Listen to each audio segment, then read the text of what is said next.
안녕하세요. 소리책입니다. 오늘 소개해드릴 책은 데일 카네기의 자기관리론입니다. 이 책은 카네기가 그 당시 각계각층의 유명인사와 성공한 사람들, 그리고 역경과 고난을 이기고 행복한 삶을 살았던 아주 평범한 사람들의 실화를 인터뷰하면서 생생하게 엮은 책입니다. 이 책은 총 9장으로 구성되어 있고요. 이 책의 목적은 오랜 시간을 거쳐 내려온 수많은 기본적인 진리들을 실제 사례를 통해 이야기하면서 우리들의 생활에 적용할 수 있도록 만든 책입니다. 걱정을 멈추고 삶을 즐길 새로운 힘과 영감을 주고자 만든 책이라고 합니다. 그럼 본문의 걱정을 제대로 분석하고 없애는 방법에 대해서 알아보겠습니다. 문제 분석의 3단계가 있는데요. 1단계, 내가 걱정하고 있는 것을 정확하게 적어라. 2단계, 내가 무엇을 할 수 있는지를 적고 결정한다. 3단계, 그 결정을 즉시 실행에 옮긴다. 걱정의 가장 큰 원인은 혼란입니다. 세상의 걱정 가운데 절반은 어떤 결정을 내려야 할지 충분히 이해하지도 못한 채 결정을 내리려 하기 때문에 생긴다고 하는데요. 시간을 들여서 편견 없이 객관적인 시각으로 사실을 확인해서 접근하면 걱정들은 대개 이해라는 빛을 받아 사라진다고 합니다. 사실을 제대로 확인하지 않고서는 그 누구라도 현명한 결정을 내릴 수는 없겠죠. 편견 없이 모든 사실을 모으기 전까지는 닥친 문제를 해결하는 시도조차 하지 말라고 하는데요. 토머스 에디슨은 이를 잘 알고 있었던 것 같습니다. 그가 세상을 떠날 때까지 문제 해결을 위해 관련 사실들을 기록한 공책은 무려 2,500권에 달한다고 합니다. 그러므로 사실들을 이렇게 종이에 적어보면 분석하기가 훨씬 쉬워집니다. 단순한 사실들을 종이에 적어 문제를 명확하게 진술하기만 해도 현명한 결정을 내리는데 큰 도움이 됩니다. 사실을 적고 그 사실을 분석해서 결론에 도달하면 결정을 내리고 그 결론에 따라 행동하는 것이 다람쥐 쳇바퀴 돌듯 미친 듯이 제자리를 맴도는 걸 멈추게 하기도 합니다. 이 명쾌하고 분명한 결정을 내리게 된다면 걱정의 50%는 사라지고, 그리고 그 결정을 이렇게 실행에 옮기기 시작하면 다시 40%의 걱정이 사라진다고 합니다. 그러니까 대부분의 걱정이 사라지는 것이죠. 이 방법이 가장 효율적이고 구체적이며 문제의 핵심에 곧장 접근할 수 있는 방법이라고 하는데요. 그러나 행동하지 않으면 그 어떤 조사나 분석도 정력 낭비일 뿐 아무 소용이 없기 때문에 일단 사실을 토대로 신중하게 결정을 했으면 행동으로 옮기는 것이 정말 중요한 것 같습니다.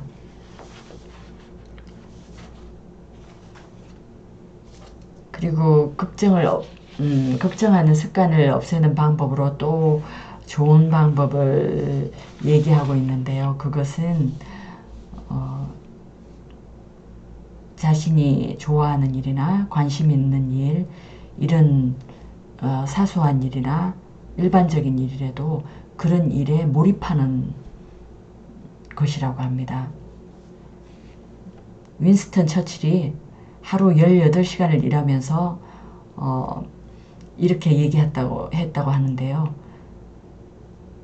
기자들이 이렇게 물었다고 해요. 전쟁을 이끌고 있다는 책임감이 너무 커서 근심이 많지 않으세요? 이렇게 물으니 처칠은 너무 바빠서 걱정할 시간도 없어 라고 답했다고 합니다. 그리고 유명한 과학자인 파스테로도 도서관이나 실험실에 가면 마음이 평온해진다라고 말한 적이 있습니다. 왜 도서관이나 실험실에 가면 그런 마음이 드는 걸까요? 그 이유는 도서관이나 연구실에서는 업무에 이렇게 몰입하다 보면 자기 자신에 대해서 걱정할 틈이 없기 때문입니다. 계속 바쁘게 지내는 것만으로 걱정과 불안이 이렇게 사라지는 이유는 무엇일까요? 그것은 우리의 두뇌가 한 번에 두 가지 이상의 생각을 동시에 할 수 없다는 것입니다. 두 가지 생각을 번갈아 가면서 할 수는 있지만은 절대 동시에 두 가지 생각을 할 수 없다는 사실이라고 합니다. 우리의 감정도 그렇습니다. 신나는 일을 하면서 즐거운 동시에 걱정에 사로잡히는 것은 불가능하기 때문입니다. 어떤 종류의 감정을 느낄 때 다른 종류의 감정을 동시에 느낄 수는 없습니다. 바쁘게 일하는 것은 걱정할 틈을 주지 않아 걱정에서 빨리 벗어나게 해줍니다. 그리고 228페이지에 재밌는 이야기가 하나 나와 있는데요. 불리한 점을 긍정적인 것으로 바꾸는 힘을 보여준 교훈적인 이야기가 있습니다. 뉴욕에 살고 있었던 셀마 톰슨이라는 여성의 이야기입니다. 제 남편은 전쟁 동안 뉴멕시코의 모하베 사막 근처에 있는 육군 신병 훈련소에서 근무하고 있었어요. 저는 남편과 같이 지내기 위해 그곳으로 이사를 했죠. 하지만 저는 그곳을 싫어했어요. 혐오할 정도였죠. 전 그렇게까지 불행한 적은 단 한 번도 없었어요. 제 남편은 모하비 사막에서 작전을 수행하라는 명령을 받았고 저는 혼자 조그만 판잣집에 남았어요. 선인장 그늘에서도 50도에 달하는 열기는 참을 수가 없었죠. 멕시코인이나 인디언들을 빼고는 사람이라곤 그림자도 보이지 않았고 그들은 영어도 하지 못했어요. 바람은 쉴 새 없이 불었고 제가 먹은 음식과 들이마신 공기는 모래로 가득했어요.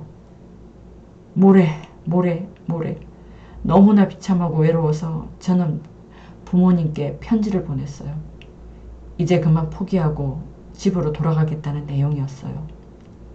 단 1분도 더 견딜 수는 없다고 말했죠. 차라리 감옥에 가겠다고 했어요. 아버지는 답장을 보냈는데 단 2줄밖에 없었어요. 그 2줄은 제 인생을 완전히 바꿔놓았고 앞으로도 영원히 제 기억 속에 자리 잡고 있을 거예요. 두 사람이 감옥의 창살을 통해 밖을 보고 있었다. 한 사람은 진흙을, 다른 이는 별을. 저는 이 2줄을 읽고 또 읽었어요. 제 자신이 부끄러워졌어요. 저는 지금 상황에서 좋은 점을 찾아낼 수 있을 거라고 마음을 다잡았어요. 별을 찾으려 했죠. 저는 원주민 친구들을 사귀기 시작했고 그들의 반응은 놀라웠어요. 제가 그들의 천짜기 기술과 도자기에 관심을 보이자 그들은 관광객들에게 팔기를 거절했던 자신들이 가장 좋아하는 작품들을 제게 선물로 주었어요.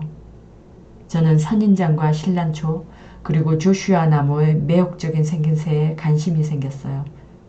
다람쥐처럼 생긴 프레리 도구에 대해 배웠고 사막의 노을을 기다렸으며 수백만 년 전에 바닥이었던 사막 모래에 남겨진 조개 껍데기를 찾아다녔어요. 저를 그렇게 변화시킨 건 무엇이었냐고요? 모하비 사막은 변하지 않았어요. 인디언들도 변하지 않았죠. 단지 제가 변했을 뿐입니다. 제가 마음의 태도를 바꿨어요. 그렇게 해서 저는 비참했던 경험을 제 인생에서 가장 흥미로운 모험으로 완전히 바꿨어요. 저는 제가 발견한 새로운 세상으로부터 자극을 받았고 흥분했죠. 저는 너무나 신이 나서 그 경험에 관해 책을 썼어요. 빛나는 성벽이라는 제목의 소설이었죠. 저는 제 자신이 만들어낸 감옥 너머를 바라보았고 별을 찾았습니다.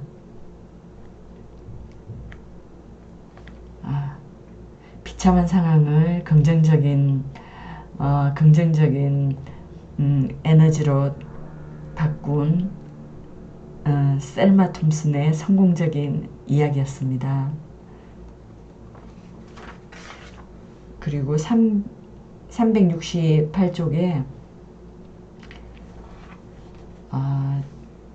걱정이 많고 우울한 한 사람이 자살을 하려고 의사를 찾아갔었는데 재밌는 이야기라서 들려드릴게요.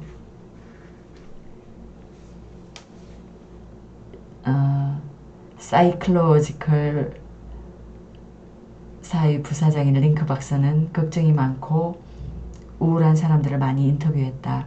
두려움과 걱정 극복하기라는 부분에서 그는 자살하고 싶어 했던 한 환자에 대해 이야기했다. 링크 박사는 언쟁을 해봤자 상황이 악화될 뿐이라고 생각했기 때문에 그 환자에게 이렇게 말했다. 굳이 자살을 하겠다면 좀 색다른 방법으로 할 수도 있어요. 죽을 때까지 동네를 뛰면서 도는 겁니다. 그 환자는 이 방법을 한 번이 아니라 여러 번 시도했고 시도할 때마다 기분이 좋아졌다. 세 번째 밤이 되자 링크 박사가 처음에 의도했던 대로 그는 육체적으로는 너무 지쳤지만 몸이 충분히 이완되어 세상 모르고 잠들었다.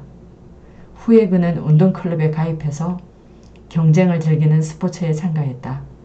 오래지 않아 그는 기분이 너무 좋아져서 영원히 살고 싶다는 마음이 들었다. 앉아서 걱정하는 시간에 무엇라도 하는 것이 걱정에서 벗어나는 최선의 방법인 것 같습니다.